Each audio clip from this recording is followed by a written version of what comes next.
Stick with us. Today, we're going to talk about my favorite subject.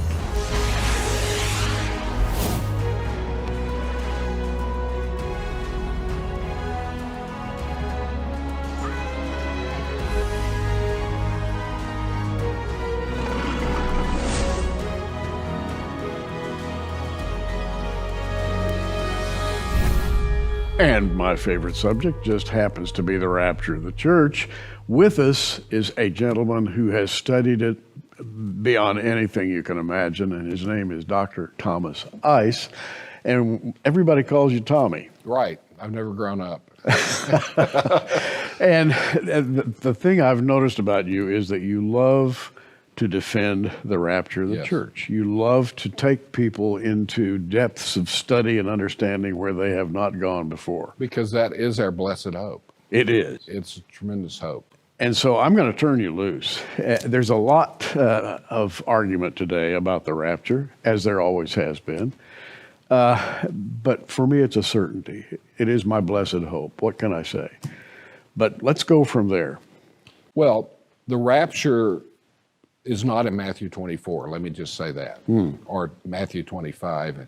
I know a recent book came out rebuking pre-tribulationism, and 2/3 of the book was dealing with arguments from Matthew 24 and 25, the Olivet Discourse. That was given like 3 days before Christ died. The night before he died is the Upper Room Discourse that's only recorded in John 13 through 16, and then the chapter 17 as well is part of that. And here everything, once Judas leaves the room, 2/3 of the way through chapter 13, everything that Christ mentions and talks about is brand new church age truth. And he's introducing them to church age truth, which is then expanded upon, especially by Paul, but others in the New Testament as it's written, in the epistles especially. And so when you realize that John 14, 1 through 3 is where Christ introduces the rapture, that's the first mention. And so it is something new. It's not the second. Second coming is mentioned frequently in the Old Testament. And it's expounded upon in Matthew 24 and 25. And so you then realize the first epistle that Paul wrote was Galatians, where he, at the Jerusalem Council, was defending the doctrine of justification by faith, which he expanded upon in the book of Romans in the middle of his writing career, so to speak. And then but the next two epistles were 1st and 2nd Thessalonians. And we know that Paul spent, 17 years after he was converted before he wrote any of his epistles and things. And he talks about in 2 Corinthians about being taken up into heaven and I think he's talking about the rapture there. It was revealed to him by Christ in a heavenly vision there. And so he talks about it in 1 Thessalonians chapter 4. Right. Where he explains the doctrine of the rapture. And so we see that in 4:13 through 18, and the key part is starting in verse 15, is for this we say to you by the word of the Lord. Now, what does he mean by the word of the Lord? I thought the whole Bible is a word. It is, but he's saying that he received this direct revelation from God. In other words, not something that he received as the revelation of God indirectly from God, so to speak. But by the word of the Lord means he told me that, is what that phrase there means, I'm pretty sure. And so he says that we who are alive and remain until the coming of the Lord. And by the way, there's a lot of different terms used to describe the rapture. It's not just one term or something like that. And the coming of the Lord shall not precede those who have fallen asleep. And of course, I've seen that in nurseries, Yes. About babies and everything. It says, for the Lord himself will descend from heaven with a shout, with the voice of the archangel and the trumpet of God, and the dead in Christ shall rise first. And so he's talking about how in Christ means that they're part of the church age. So this is why we believe the rapture is only going to take church age believers from the day of first believers in Pentecost in Acts chapter 2 to the rapture. And I believe that all the rest of believers throughout history will be resurrected at the second coming, except for those in the millennium who will be resurrected at that point. So you have to have at least 3 corporate resurrections, in the Bible. Okay. And having said that, I just want to interject. Yes. That for me, well, I said the rapture is my blessed hope, which it is. And I'm thinking of thousands of people out there right now, and they want to believe this same thing, but they really don't come from a background where this has been taught, or that it's been taught that this rapture thing is not going to happen until the far, far future, or it has complications that you don't understand. In other words, there are all sorts of belief systems out there that try to dilute the blessed hope and turn it into something else. But for me, it's still the blessed hope. I'm just looking for it. I mean, even as we're sitting here right now, I'm looking for it. Well, I did a program with you showing that there have been, by and large, the rapture has not been taught in the church throughout history. And there's reasons for that. Roman Catholicism dominating. In fact, premillennialism in the late 5th century was declared to be a heresy in one of the creeds, Chiliasm as it was called. And so you go 1,100 years in church history where nobody claimed to be a premillennialist, because you would be considered. And so if premillennialism is not, which I think is even clearer, than pre-tribulationalism, then and some of the people started writing stuff later, during the Reformation era about premillennialism, and it actually, had a surge in the 1600s. Most Puritans were premillennial in the 1600s, and then postmillennialism comes in the 1700s, but that's beside the point. And so you have a person here and there all the way back to the 3rd century who taught some form of pre-tribulational rapture. And we did a program showing that we had 35 examples of people all the way from the 200s up to before Darby in 1830 who taught some form of pre-tribulationalism. So we're starting to discover that, because in the past, academics had not been interested in disclosing those kinds of things. But so now we're seeing that the rapture is taught and believed by almost all fundamentalists, especially up through around 1980, people who took the Bible literally. And there's been a decline among the lay people, especially who believe in the pre-trib rapture. But almost all people who teach verse by verse through the Bible are pre-tribulational. They believe in the rapture, because you have to, if you're just doing topical stuff, you can do anything. Yeah. But if you're having to coordinate it, I know you have a lifetime as a verse-by-verse Bible teacher. Absolutely. Expository Bible teaching. Exactly. Lewis Sperry Chafer, the systematic theology, That's right. Which, by the way, that didn't really come on into the church until the early 1800s through some Irishmen. There's a whole story there. But nevertheless, it became the meat and potatoes of conservative Christianity, especially from about 1900 on. And so that's why there were so many people who are pre-trib, because you have to coordinate the whole scriptures, you see. And so Christ introduces the rapture, and it's one of the first things Paul expands upon as the apostle to the Gentiles. He says, then we who are alive and remain shall be caught up together with them in the clouds. That's the Greek word harpazo. And I didn't invent the term rapture. That was something that in Europe, when you had all the scholars that would come together, and they all spoke Latin from different languages. And so that is the Latin word for that term, caught up, harpazo in Greek.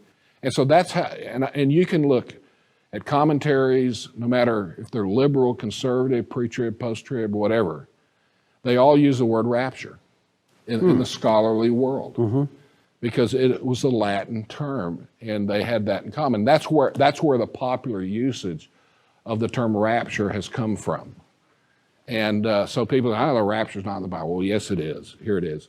Caught up together with them in the clouds to meet the Lord in the air. Thus shall we always be with the Lord. Therefore, comfort one another with these words. So here he introduces in a clear way the rapture. In fact, every chapter in 1 Thessalonians talks about the rapture or mentions it. Now, when you go to 2 Thessalonians, which was written 6 to 9 months afterwards, apparently there had been a false epistle being circulated that they were already in the tribulation. And you see this in chapter 2, verse 1. He says, now we request you, brethren, with regard to the coming of our Lord Jesus Christ and our gathering together to him. By the way, because of what's called the Granville Sharp rule of grammar, which means that in that construction in the Greek, both terms, the coming of our Lord Jesus Christ and our gathering have to refer to the same event. Okay. So whatever he's talking about, our gathering together with him, and that's the Greek word epi-synagoge. Synagogue is a gathering. Right. And with the word epi, it intensifies it, our gathering together to him. And so here he's introducing the topic of, I'm going to talk about the rapture, what we call the rapture popularly today. And he says, that you may not be quickly shaken from your composure or be disturbed either by a spirit or a message or a letter as if from us. So a pseudo letter there to the effect that the day of the Lord had come. Now the term day of the Lord is one of the 22 terms. I did a chapter in a book once on that, of the terms that describe what we know as the tribulation. The day of the Lord is broader than the tribulation, but it includes that. It's the most common term. So he's talking about that they're in the tribulation in essence. And he says, let no one in any way deceive you, for it will not come unless, and my New American Standard says, the apostasy comes first. Well, the word apostasy is the word apostasy in the Greek. In fact, they created that English word in the 1600s. Well, an apostate is a sort of a hated individual. It's someone who has bolted away from sound doctrine and started something of his own, and he's a bad guy, an apostate. And the New Testament talks about it, but in 1st and 2nd Thessalonians, there's not a word of him correcting apostate teaching or anything like that. In fact, the 7 major passages warning against apostasy all come in the later epistles. 1st and 2nd Timothy, Titus, and there's some in Jude and those kind of epistles. So he's saying that the word best is translated departure. And that's what, interestingly enough, if you look back at translation traditions, we see that Jerome, who did the Vulgate, translated it departure. Now, a departure can either be used abstractly, which would mean apostasy, to depart from the faith, or physical. But if the key core meaning of the word is departure, then the best translation is departure, and let the context dictate what it's referring to. In fact, in Acts 21:21, it clearly refers to what we call apostasy, where he says that Paul was teaching them to depart from the Mosaic law. But even there, you can translate it depart, and it's understood, but it has a qualifying phrase, from the Mosaic law, so that's very clear. And that's the only other time the noun is used. But back to the translation traditions, you have him translating it departure, and then you have Wycliffe, in the oldest of English translations, translated it departing. You have Wycliffe Purvey Bible translated it departure. And you have Tyndale in 1526 translated it departure. And you have Coverdale, 1535, 1535, translated at departure. You have the Cranmer Bible, 1539, translated at departure. You had the Great Bible, 1540, translated at departure. And you had the earlier editions of the Geneva Bible, translating it departing, starting in 1559, actually. Yeah, in fact, I've got a 1560 facsimile copy of the Geneva Bible, which I Xeroxed, and it says, "Let no man deceive you by any means, for that day shall not come, except there come a departing first." Yes. That's what it exactly says. 1560. So, and Paul's emphasizing first. In other words, the first thing that's got to happen is the departure. A departing first. Yeah, Yes, yeah. exactly. And then the Breaches Bible in 1576 translated departing. And then you had the Reims Bible in 1582. Do you know what the Reims Bible was? You're going to tell me. Yeah, it was the first Catholic translation. And so they translated it revolt. Why? Because they wanted it to refer to the Protestants who had revolted against Mother Church. And so they went with a theological interpretation rather than a translation. You follow? Mm-hmm. I do. And they started kind of the battle. But then you had the Beza Bible, Theodore Beza, the great reformer, Right. 1583, departing, and the Geneva Bible in 1608, a later edition, also stuck with departing. And by the way, the Geneva Bible was the Bible the Puritans used. I remember. And Yeah. they hated the King James. You know why?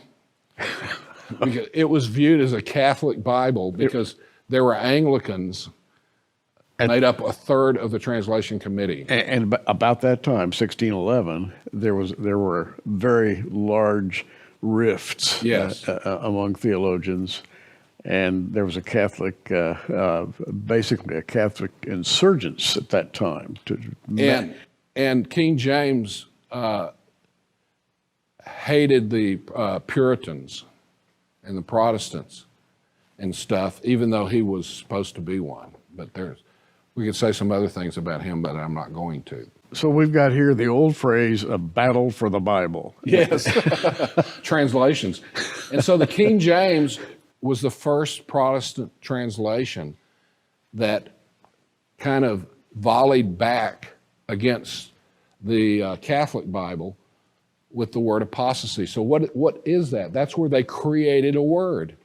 It's like baptism. That was a big controversy back then as well. And so instead of translating the word baptism to mean immerse, Yeah. which is the translation, they created an English word, baptism, which is from the Greek word baptizo. That way they didn't have to translate it, you see. They did the same thing here with the King James. They created that word in English, apostasy. To make a point. Greek word, yes. To make a point. That's exactly what A was... theological point rather than a lexical study of what the word actually means, which everyone says it means departure. Well, and not only that, you have here the article is used, the departure. So all nouns are definite, even without an article. But when you put an article, that means you're referring to a specific person, a place, or a thing, a specific event. And that's created tremendous interpretive problems for people down through the years. And you know, I'm looking here at my good old King James, and it says a falling away first. It doesn't say the falling away. I know. They took liberties with the grammar there. So the Greek word for the is actually there. Yes. And there's no object. Departure from the Mosaic Law, for example. It just says the departure, which meant Paul knew what it meant. Right. And they knew what it meant. And so it was apparently something so obvious that he doesn't give a qualifying phrase like from the Mosaic Law. Now, I'm thinking on behalf of our viewing group with us today, and I'm thinking, I know you really want to have a certainty in your mind about the coming of Christ for the church, and you want to be comforted. And by the way, I want to be comforted. We all do. And I think that's the reason we're doing this study, because there is great comfort in knowing that he's going to come for us. And he's going to come for us before a bunch of really bad stuff begins to happen. Right, even though bad stuff is happening today. Even though it's happening today. Yeah, what we would, as Americans, consider bad stuff. Right. Exactly. Yeah. And so he's saying, he then goes on, and there's nothing in the entire 1st or 2nd Thessalonians about apostasy, about departure from the faith or anything like that. And then he says, for it will not come unless the apostasy, I think the departure, comes first.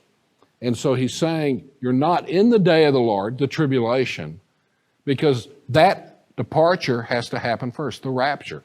And then he goes on and says, and the man of lawlessness is revealed. In other words, you're not in the tribulation, you're not in the day of the Lord, because the Antichrist hasn't been revealed. And the son of destruction. And he goes on and talks about, look at verse 5, do you not remember that while I was with you, I was telling you these things? Right.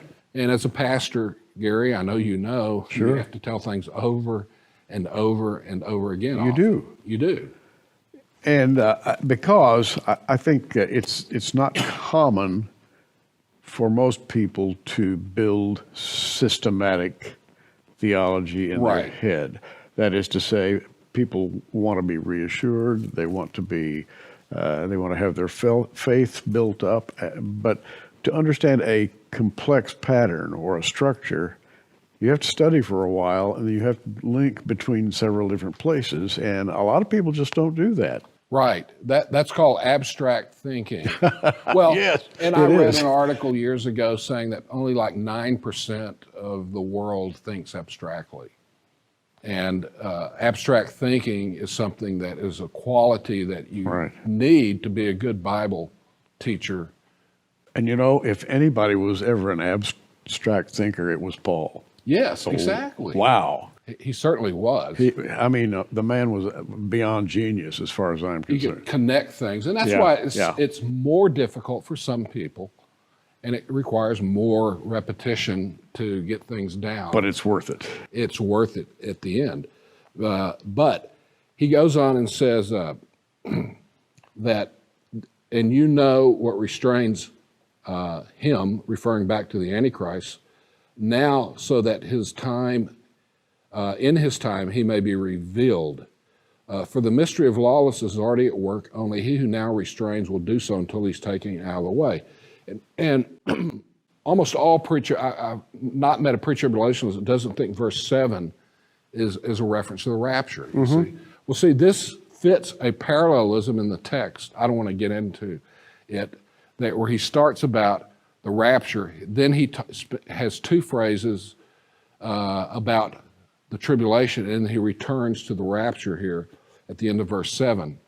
And we call, that's called an inclusio in some people's literary nomenclature. And so he's talking about the rapture again, and he first started talking about it, I believe, back in verse 3 with the apostasy. So you have that flow of the text that reinforces that idea. And then we see in verse 15, he says, so then, brethren, stand firm and hold to the traditions which you were taught, whether by word of mouth or by letter from us. And so he's addressing what he started the section with, about how they were receiving false teaching, right? And those kinds of things. And so when you look thoroughly at this text, there's nothing about he's talking about the man of sin, but that's because he's describing the tribulation and telling them why they're not in the tribulation. Because you're not in the tribulation because the Antichrist hasn't come yet. Now, this is an intimate group. These were Paul's close friends. And he spent time with them. They loved each other. They had a great relationship. Wasn't that the town he was lowered to in a basket from? In a basket? But it's amazing to me that in the midst of all this relationship, or the relational quality of Paul with his converts, there was this kind of familial approach. Hey kids, now, don't forget this. You can't. You remember when I told you these things? There's a closeness there. I believe, as many people have said, if this is teaching about the rapture, this is a slam dunk verse. I've had people tell me, I'll give you $5,000 if you can show me one passage that teaches the rapture. Of course, they're the judge, and they never will accept it. Right. When you show them passages that teach the rapture. But this is a passage, if properly understood, I think clearly teaches that the departure here is the rapture, not apostasy. Apostasy is covered in those later epistles. All of this, it just fills me with an amazing desire to see the gospel go out there. Yes. We got a little while left here. We don't know how long, but there are millions of people right now that really need to hear this sort of thing. Well, and we've had an explosion in the last 150 years of the gospel going to places it's never gone before. Perhaps part of the Gulf War was to bring the gospel into certain Islamic areas. I don't know. But it had an impact. And some of the fastest growing areas of Christianity are Islamic areas where people are going in and preaching the gospel.